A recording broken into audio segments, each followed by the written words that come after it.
Hi everyone, my name is Cynthia. Let's talk books, and today I want to talk about my goals for the year, my goals for 2021.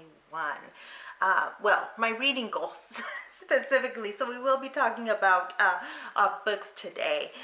For 2021, one of the things that I really want to continue doing is giving myself flexibility. In the last couple of years, one of the things that I've learned is that when I set goals that are too specific, I tend to not want to do them. And so when I give myself a lot of flexibility, a lot of wiggle room to mood read, I tend to do better that way. So what you will see in this video is a mixture of kind of a few more specific goals and some just more wider, looser goals.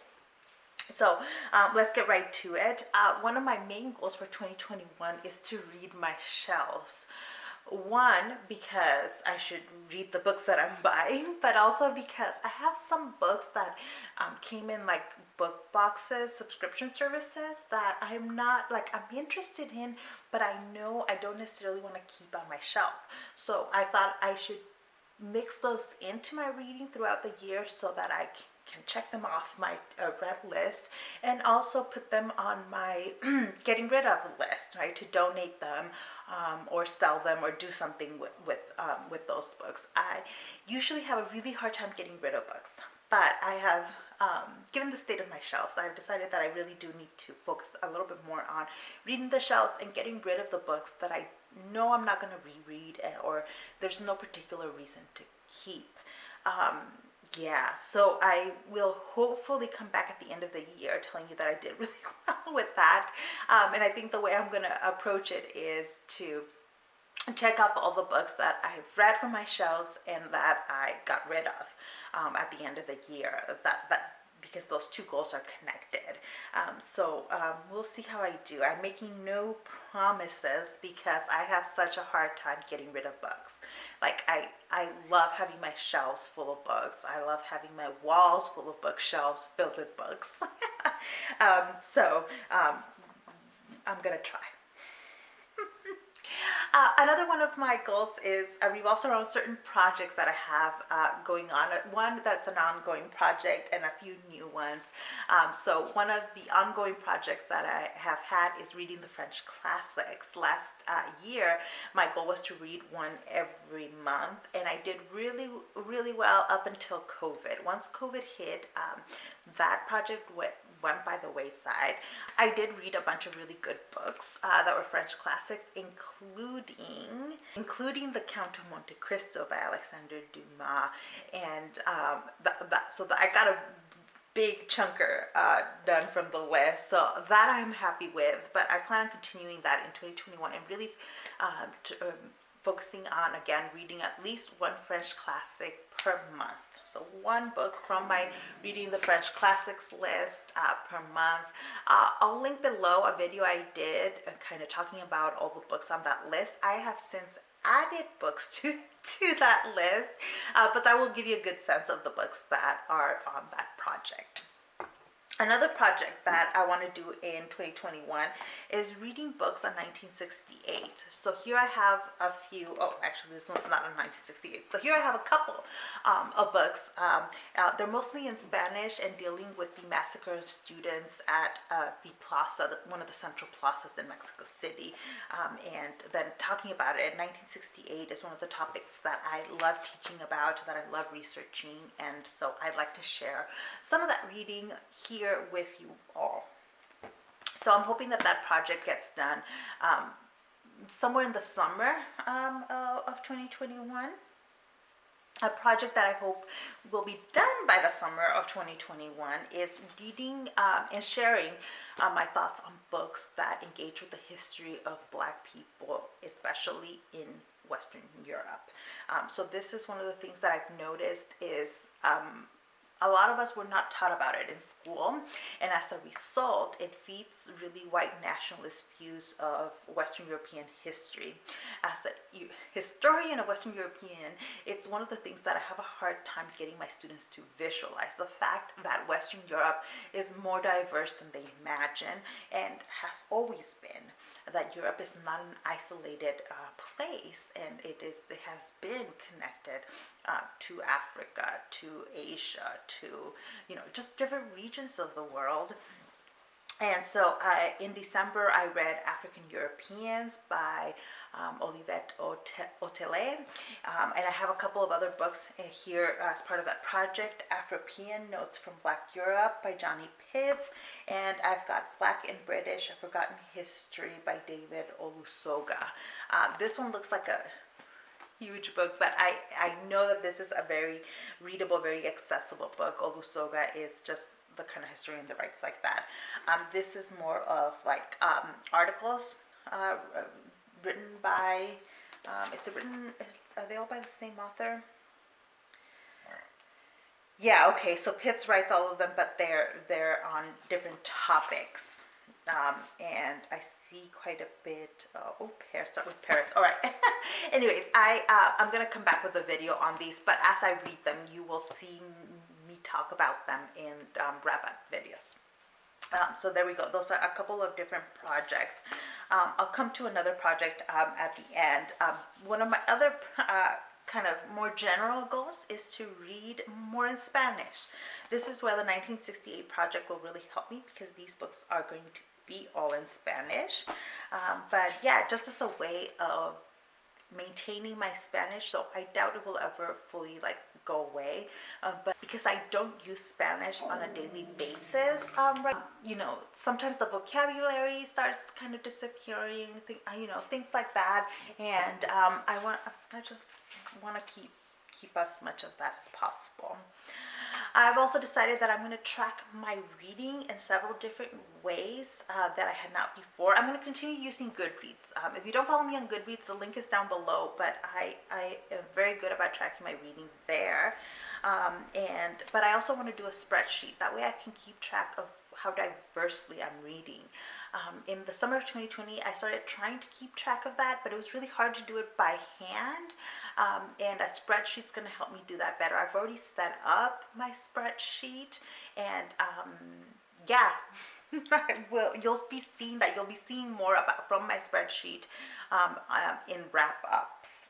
Right. One of the things that I will be keeping track of in my spreadsheet, that is also a goal for 2021, is to read more books by non-binary and trans authors. I've just it's been a kind of rather vague goal in the back of my mind last year, but I want that to be more explicit in 2021, that I need to explicitly look for those books, because one, I tend to really love them, and at the very least like them.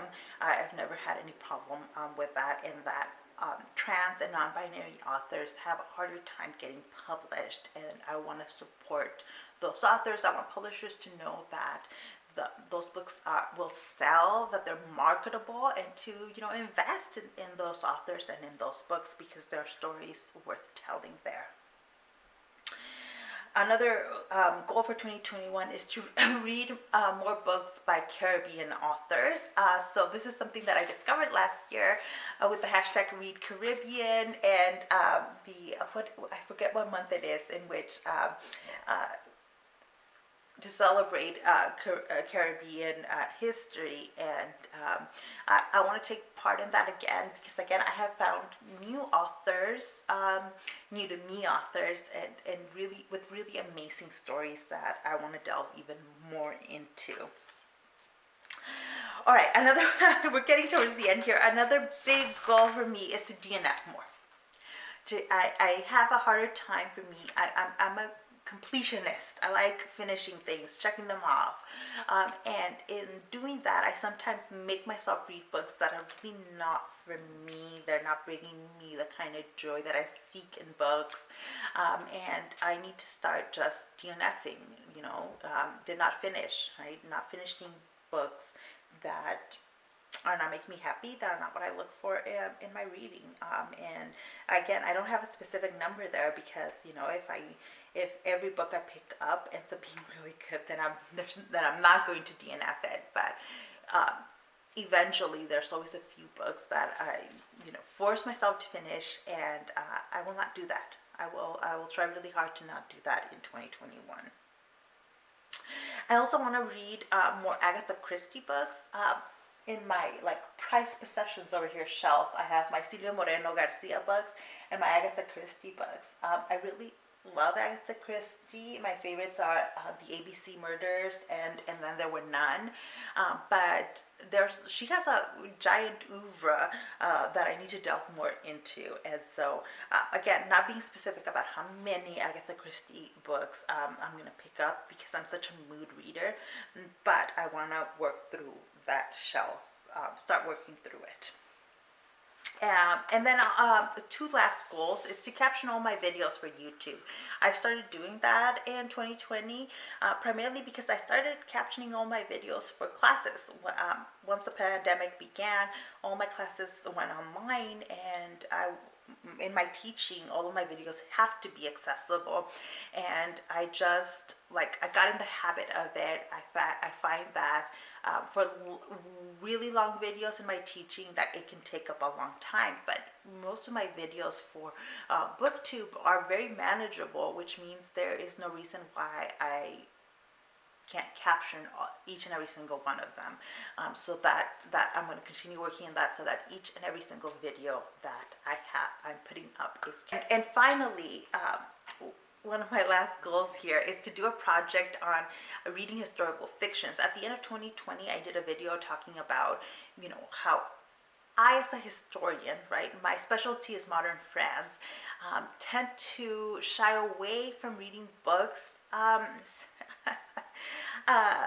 that deal with French history especially, but basically anything that touches on some topics that I'm an expert on, I have a hard time reading because I tend to judge them, one, on their historical accuracy, and in doing that, it takes me out of the story. Like, it just takes me out of the story, and also it makes me feel like I'm being unfair to the book because it's a work of fiction. And anyways, I've been working through some of my issues, my personal issues with historical fiction, because it used to be a genre that I really, really enjoyed. I asked how people feel about historians reviewing works of historical fiction, and I got a really positive response. So I've put together a list of books for my reading historical fiction in 2021. So I'm thinking what I'm going to do is do a separate video on that. Yes, I will do that. I will do a separate video just on those books, and give you the chance to recommend some books to me, and then for me to talk about 5 books that I've already picked out on it. So watch out. I think that'll be the next video in my on my channel. Will be talking about those books. So keep an eye out for that. So all right, we have come to the end. Those are my main stated goals for my reading in 2021. Let me know what you think about this kind of my approach to goals, reading goals, of kind of having some specific ones, but mostly really general stuff. You know, letting myself kind of mood read has become really important to me. It makes my reading much more enjoyable, and yeah. But I know that doesn't work for everybody. I know it just depends on how you function. Some people function better with much more very specific kinds of goals that are measurable at the end of the year. A lot of mine aren't super measurable. That's okay with me though. Like, I don't need to have, you know, measurable results to feel satisfied with the kind of reading that I've done. So this is just my take on it. Let me know how you approach your reading goals, especially if you have a different approach. I'm always like on the lookout for how different people approach things, and in the hope that I might find something that works better for me. So thank you so much for watching this video. Leave your thoughts down below, and I'll see you in the next one. Bye.